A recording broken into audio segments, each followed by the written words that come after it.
Okay guys, this is part 2. We just had some technical difficulties, so I had to restart a new live. So we were looking at part B of question 15 of the June 2022 paper 1 higher tier Edexcel paper. So we've gone through that, we've drawn a line, we've tried to show, kind of just to visualize it, what it looks like. We know, based on the fact that we've got some negatives here, that not only is E to F a bigger version of D to E, they've obviously said it's a straight line, so therefore it's parallel, therefore it's a multiple. It's obviously a bigger version of D to E, but also it's the opposite direction because there's negatives. When you have vectors, the opposite direction means you normally write a negative. So that's why I've drawn D to E here. They share E in common, and then it goes backwards to F.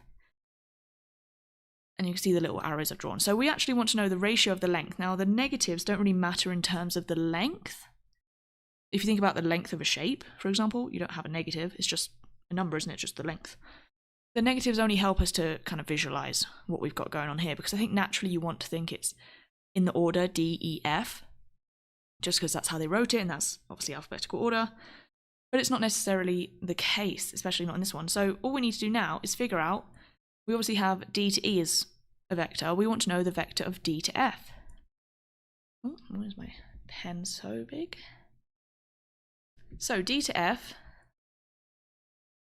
you would technically have to go D to E first, wouldn't you, in the correct direction? And then you'd have to go backwards, which on E to F, which is the correct way. So I'd put plus all of that. Now, obviously, you can just work out the difference, can't you? You don't necessarily have to write it out like this, but I'm just showing it in terms of how vectors geometry works. So if I work that out, I should get minus 7.5 E minus 15F. Now, all we need to do is convert this into a ratio. Okay, so the ratio of D to E and then D to F. So again, I don't need to worry about the negatives now. All I need to do is look at a scale. So I normally do, as I said before, the biggest divided by the smallest when I work out a scale. So 7.5 divided by 3 is 2.5, and obviously it should be technically the same for the other one. You can do F as well if you want. They're both 2.5. So the ratio is 2.5 to 1. Or, they haven't said to put it as whole numbers, so you can leave it like that. Or if you want it as integers, you could just double both sides to make them whole. Okay, that's the answer. Question 16. A first aid test has two parts, a theory test and a practical test. The probability of passing the theory is 0.75. The probability of passing only one of the two parts is 0.36. The two events are independent, so as in whatever happens to passing or not passing the theory does not affect your chances of passing or not passing the practical. They are independent, they're not related. So work out the probability of passing the practical test. So this is just a probability tree. As I said before with the other probability question, there was only one suite, so didn't warrant having a tree. In this case, you see how there's two things, two parts, two tests. One is a theory, then one is a practical. So that's when I normally use a tree, when there's two or more events. So in this case, this first set of branches can be for the theory. We've got pass, fail. We know to pass is 0.75. The only other option is to then fail, isn't it? So that would have to be 0.25 because it has to add up to 1. So that's those two. Then after that, they're going to do their practical. Now this is the one we don't know the probabilities for, do we? Because that's what they've asked for. So pass, fail. I'm going to label it X, so X here. Let's say the probability of passing the practical is X. What is then the probability of failing? I don't want to use a different letter because I won't have two equations. I've only got information for one equation. So I still want to use X. So the same as we did here, we did obviously 0.75 and then 1 minus 0.75 for fail. This would be 1 minus X, wouldn't it? Because both of these must add up to X. And then there's obviously one down here, pass, fail. Because they said they're independent, these two pairs of branches should be the same probability. So X, 1 minus X. That's what I would do to create my tree. Now when I use probability trees, I highlight the options that match what they're asking for. So they said the probability of passing only one of the two parts. So for example, that could be I pass theory but then don't pass, or I fail the practical. But the other option is I could fail the theory and then pass the practical. Do you see how both of those options account for passing only one of the two parts? And then we need to create an equation. So how do probability trees work? Well, you always multiply between the branches. So for the yellow option, that would be 0.75 multiplied by 1 minus x. And then for the green option, that would be 0.25 multiplied by x. And when you have multiple options here at the end, that's like this or this. Green or yellow could happen. So therefore I have to add them. So multiply is and, add is or. Okay, whenever you're using the words and, pass and fail, fail and pass, that's multiply.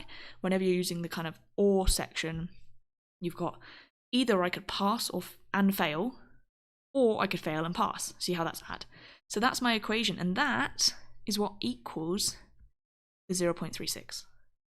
So we've created just an equation, and all I need to do now is solve the equation, because they asked me for the probability of passing the practical, which is why I labelled that one x.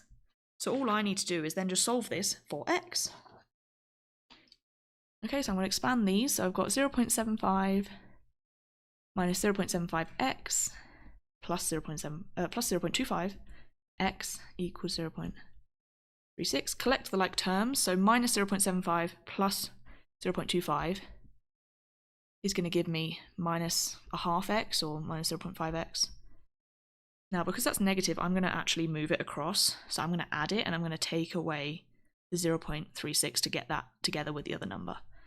So I get positive 0.5x over here, or you can write it as a half if you like. And then I'm going to do 75 minus 36 basically. So you can either do it as obviously column subtraction, or you can just add up. That's up to you. So here I'd have to borrow 1, wouldn't I? So 15 minus 6 should give me 9. And then 6 minus 3 gives me 3, which obviously back as a decimal is 0.39, wasn't it? Now this is the bit where you're probably thinking, how am I supposed to divide this? You can either do dividing by decimals, or, as we said, that's the same as a half, isn't it? I normally find fractions a bit easier when I don't have a calculator. Which, yeah, you could still divide by a half, but that's also the same as timesing by 2, isn't it? If I just multiply by that denominator, I get left with 1x. So I just need to times this by 2. So 39 times 2, and then just put 0. So 40 times 2 is 80, so that would be 0.78. That's how I would work it out anyway. Now, as I said, just double check, was x the actual thing I was looking for? They said work out the probability of passing the practical. See how I put pass x here? So in my case, yeah, that is just the answer, because x was representing the pass for practical.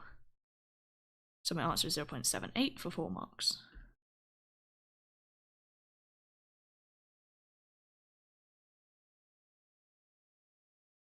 Okay, 17. This is actually a really nice one as well if you're really happy with proportion. It's just proportion, but twice.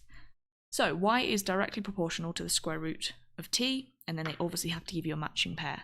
So I always write out straight away just my formula for direct proportion, but obviously make sure it relates to the letters that they've used. So y equals k times by whatever they said here.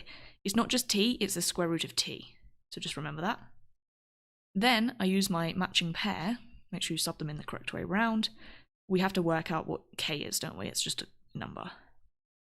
So you see how that's 15 is equal to 3k. So obviously k for this one, for this relationship, is 5. Then rewrite your formula with the number instead of k. Then I can read the next one. So t is inversely proportional to the cube of x. So write that out. So t is equal to, normally this is k over x, but I don't think they'd really care. But technically we've already used k, haven't we? And it's not the same number. So I'm going to use a different letter. I'm going to use c, but just think of it as k. Over, now, not just x, but the cube of x, so x cubed. Okay, remember to add those details. Again, sub in my matching pair, do the exact same thing to find, in this case, c, whatever the constant is. So that's 8 is equal to c over 2 cubed, which is the same as 8, isn't it? So if I times 8 by 8, I get 64. So therefore, that formula is, t is 64 over x cubed. Okay, so that's the first 2 steps. You just repeat the same for both. We've got one formula here for y and t, and then we've got one formula here for t and x. Now, step 3 is to answer the actual question. So to answer the question, they said find a formula for y in terms of x. So I've got 2 formulas with 3 letters. I actually just want x and y. Do you see how they both have t? That's my common kind of link, isn't it? That's what they've got in common.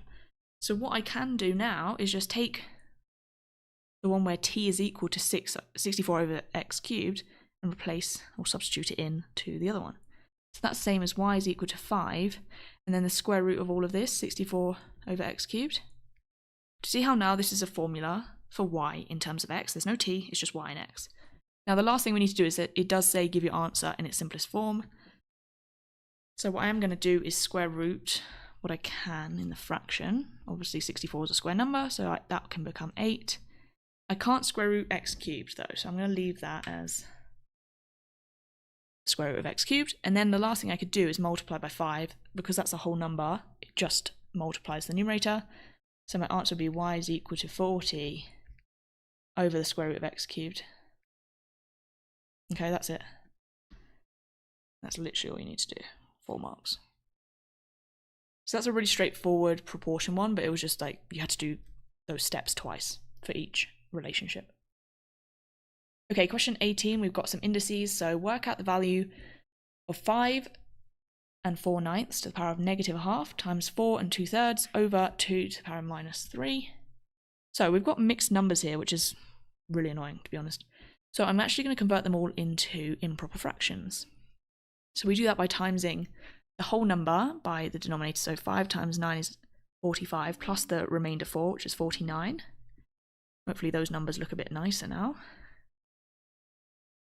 And then obviously this one is then 4 times 3, which is 12, add 2 is 14 over 3. And then we still have the 2. So now I can apply my powers. The negative means the reciprocal, doesn't it? So that would flip the fraction upside down. 9 over 49. And then the half means square root. Okay, so that's what I've got in the numerator. The denominator, same thing, we've got a negative power. So that means the reciprocal of 2, which is 1 over 2. And then all of that cubed. We just keep working through it. So the square root of 9 is 3. The square root of 49 is 7. So that's the numerator so far. And then the denominator, if I cube that, is 1/8.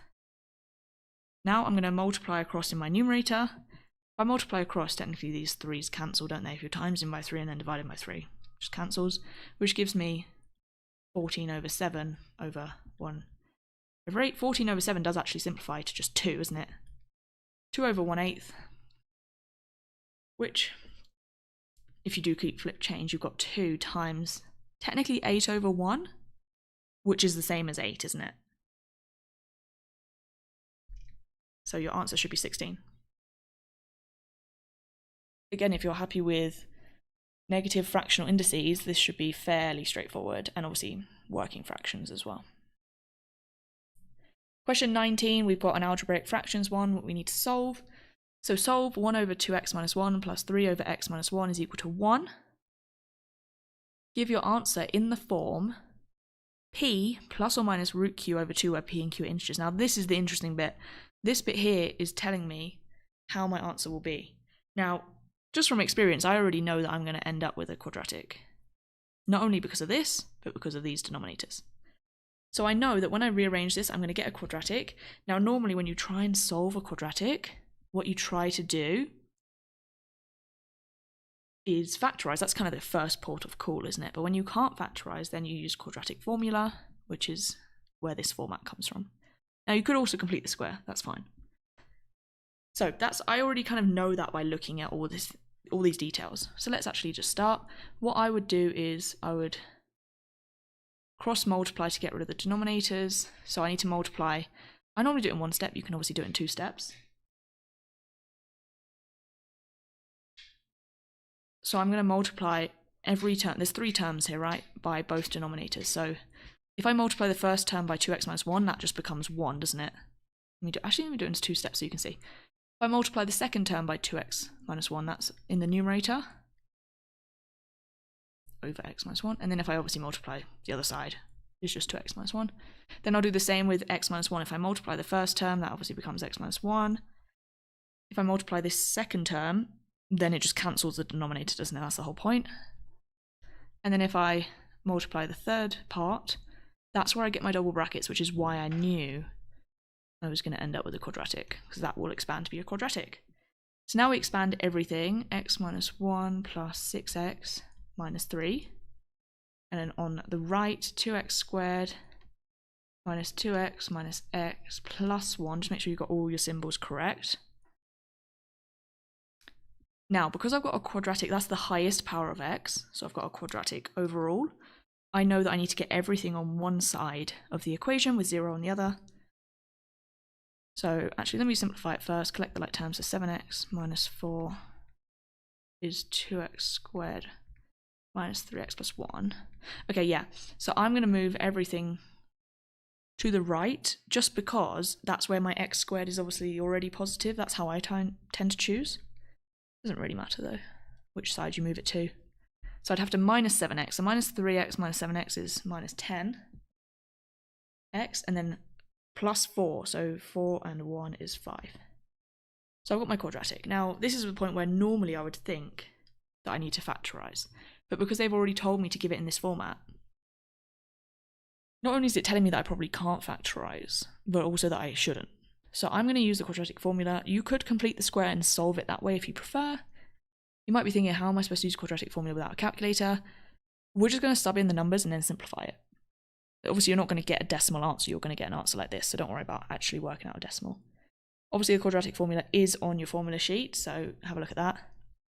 You write it here, minus b plus or minus square root b squared minus 4ac. That's meant to be a... write that again, so you can't really see what that is. Over 2a. And obviously a, b, and c are in this order, right? This is a, b, and c. So minus b. Now, see that b is already negative, so that would be like 2 negatives, okay? It's not that you would just keep it as a negative. It would become a positive, wouldn't it?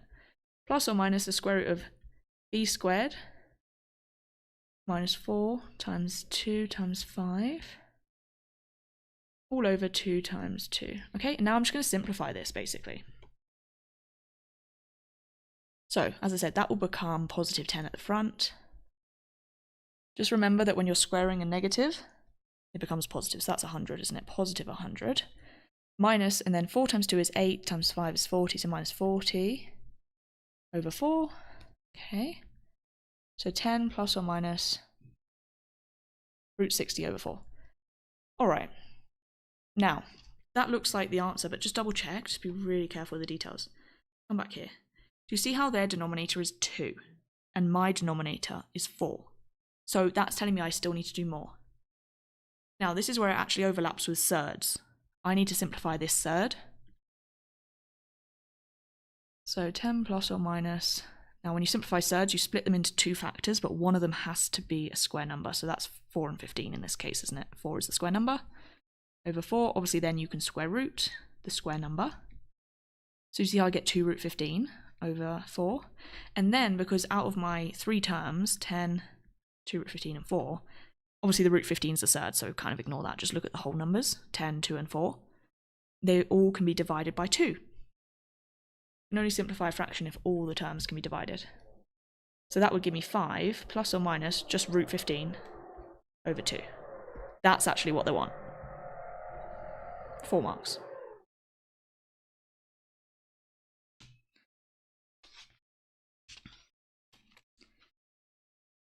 Okay, question 20. This one is another really straightforward one if you know the topic. So this is a really nice question. So the centre of a circle is the point with coordinates -1, 3, and then point A with coordinates 6, 8 lies on the circle, so on the circumference. Find an equation of the tangent to the circle at A, so at that point. Give your answer in the form ax plus by plus c equals 0. Okay, equation of a tangent, there's a very specific just way to do this.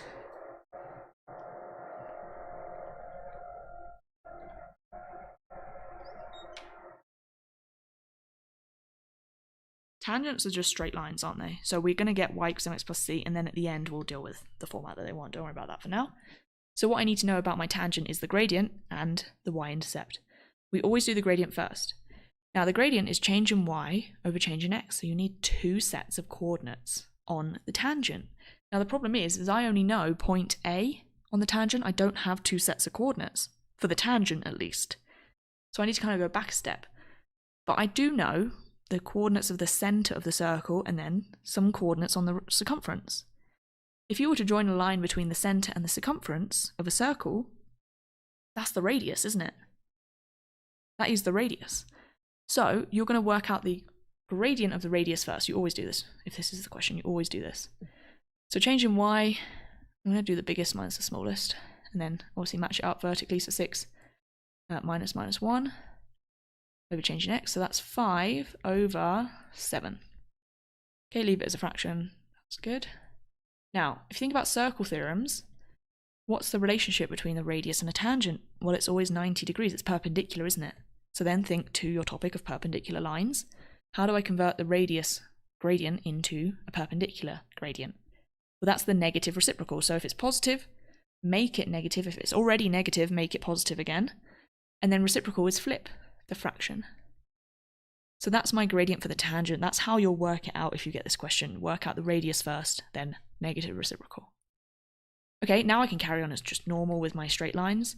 So I sub that in as my, a bit better, sub that in as my gradient plus c. The only thing then it's missing is the plus c. So now you can almost forget about the circle and just think straight line graphs. How do I find the y-intercept, the plus c? I just have to substitute in one set of coordinates that are obviously on that line, which is, in this case, point A. So make sure you sub them in the correct way round. So 8 is the y, isn't it? And then minus 7 fifths of 6.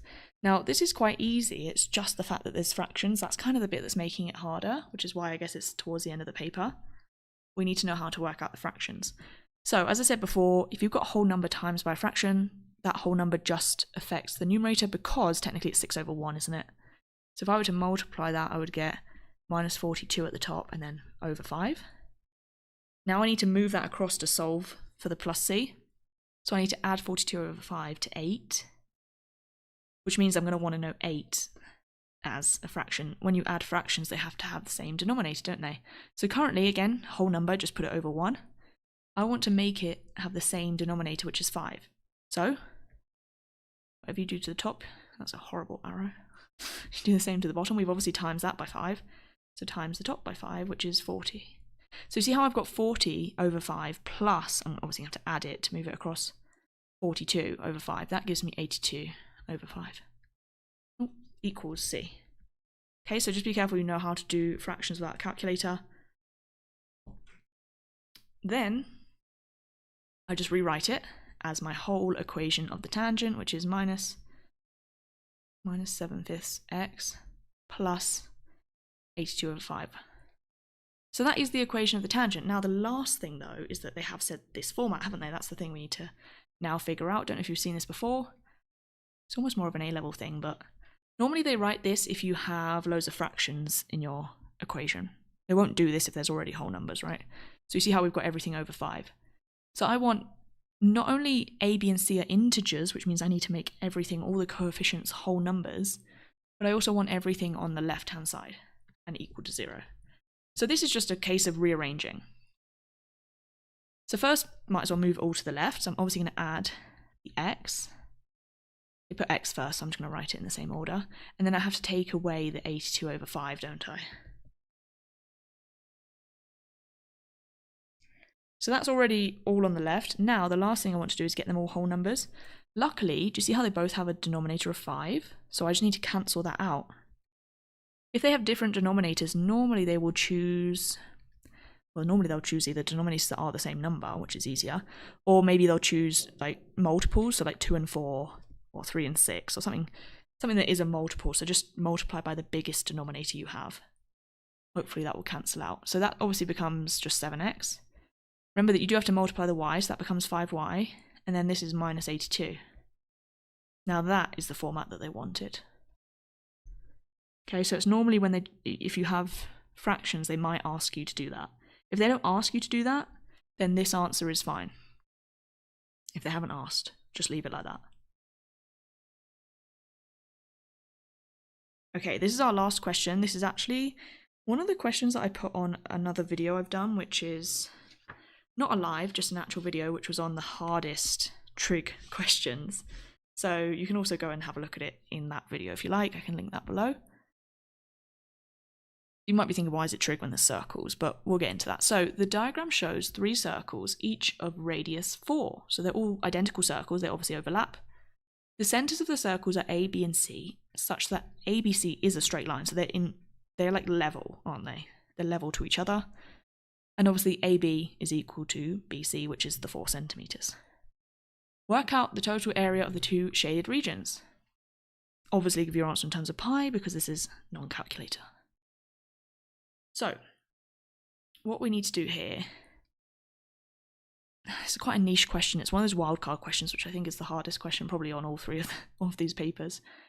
But the more you see questions like this, the more likely you are to maybe be able to figure out what to do next time. So what I'm going to do, you can obviously just annotate these questions as much as you want, is draw some lines. So let me just draw one straight across. Obviously each of these are 4, right? But then if I draw it here, see how that creates a sector above? That's also 4, isn't it, that line? If I draw one here, that creates a sector, that's also 4. And if you ignore the line in the middle, then it creates, if I get rid of that for a second. Now let me get rid of it.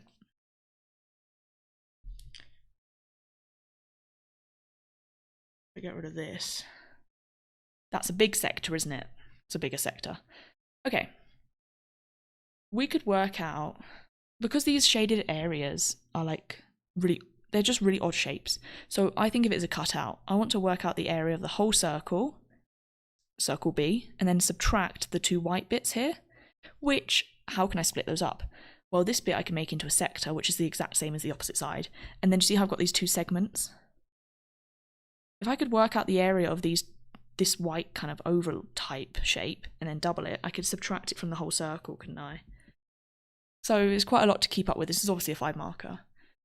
To work out the area of a sector, you do need to know, obviously, the radius, pi. We know it's 4 is the radius, 4 squared, but you also need to know,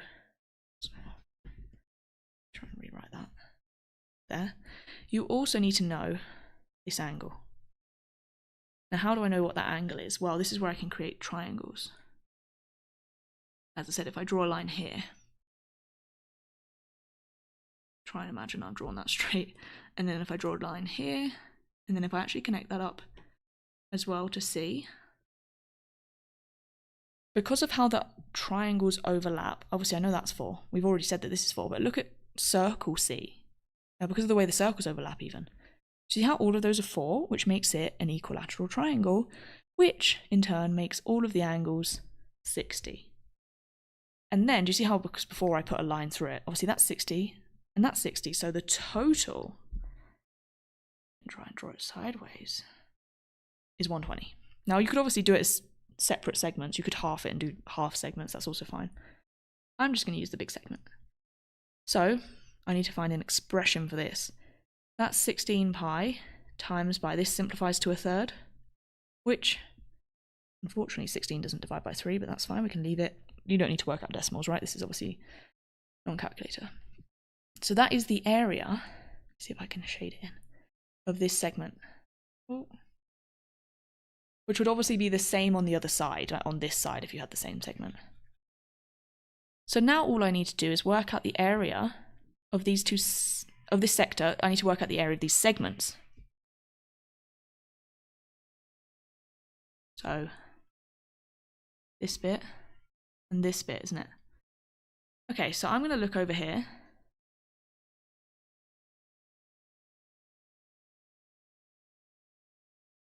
Obviously the area of this sector, this whole thing, is half of this one, isn't it? And then if I could work out the area, let me go backwards, of this triangle, I could subtract it to find the segment, couldn't I?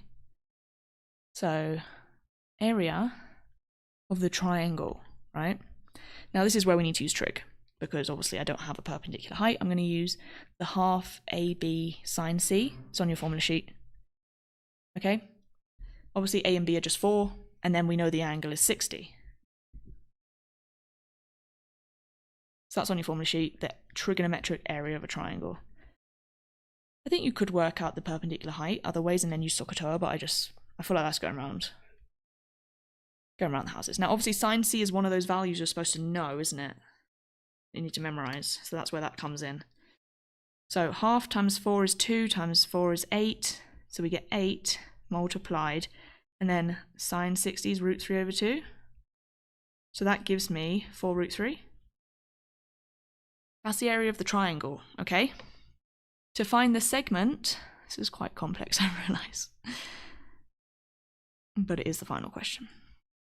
I would need to do the sector, which is half of this yellow one, so 16 over 3 root pi over 2, minus 4 root 3. There's obviously different, that's a horrible 3. There's obviously different ways to do it, but whatever version of this you've got, as long as you get the same numbers. So that's the same as saying 16 over 6, which is the same as saying 8 root 3 pi. Obviously you can't work out pi and then the surd, right? That's fine, you can keep them separate. So that bit there is the same as doing 8 root 3 pi minus 4 root 3. So that's a segment, but that's one of the segments. So actually, let me get rid of this other green one. That's just the green, isn't it? Just one of them. Okay. I like that. That's just one of them. So for that total white kind of oval shape area, I want to add the yellow and 2 of the green. I'm going to call it like an oval. I know it's not really an oval, but you know what I'm saying. The total of that is the whole of the yellow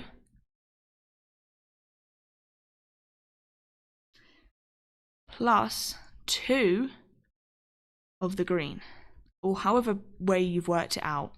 You might have done kind of different things initially, that's fine. But then, because you see how there's 2 of those ovals, I need to times that by 2 as well, don't I? So let's just times it all by 2 as we're here. When you're timesing, as we said, by a whole number, the fraction only affects the numerator, so that's 32 over 3 pi, and then this would be times by 4 effectively, wouldn't it? Minus 4 root 3. Let's scroll down a bit.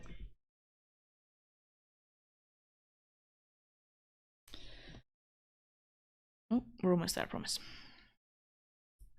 So I'm just going to expand that whilst I'm here. 32 over 3, which also doesn't simplify, unfortunately. Plus 4, again, think of it's 4 over 1, so that's 32 over 3 pi again. And then 4 times 4 is minus 16 root 3, sorry. And then those two, because they're both over 3 and they're both pi, they're like terms, aren't they? So I can add that together, which is 64 over 3 pi minus.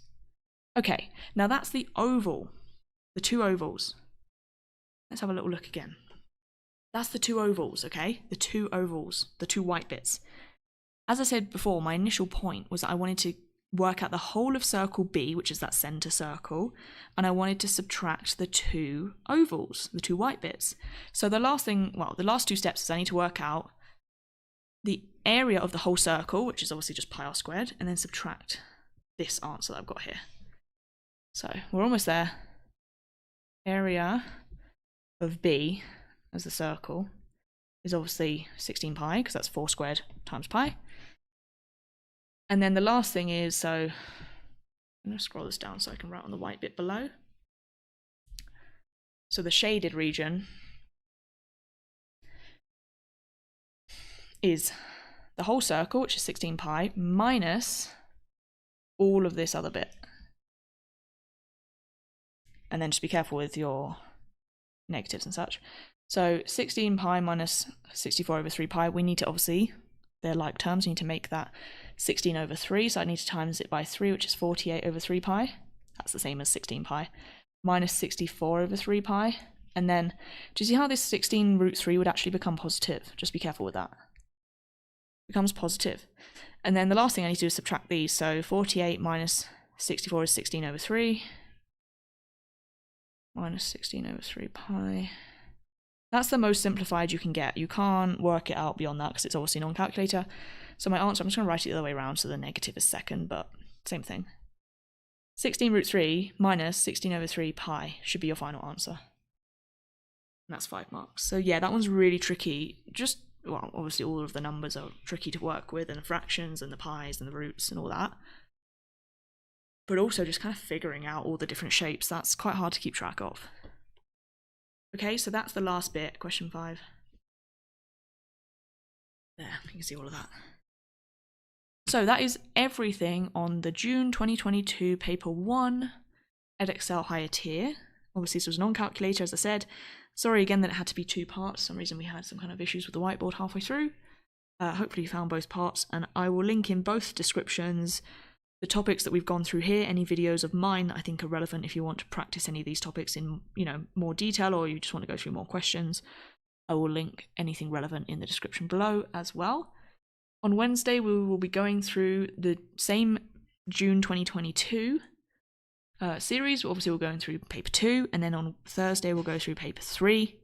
I am going to do a live on Sunday, I think at 5 p.m. BST, British Summer Time. UK time, basically 5 p.m. So that will be more so just a general kind of ask, kind of Q&A thing. I've put a post on my YouTube channel asking what topics anyone might want me to go through, or any specific questions they might want me to go through in that live. If you have any questions, also feel free to comment on this one as well. And I will have a look before Sunday and go through any topics that you would like for this week. After this week, I think next week we'll just start going through. There's 3 lives a week for past papers. I think we'll just go through paper 1 because obviously we're getting closer to the paper 1.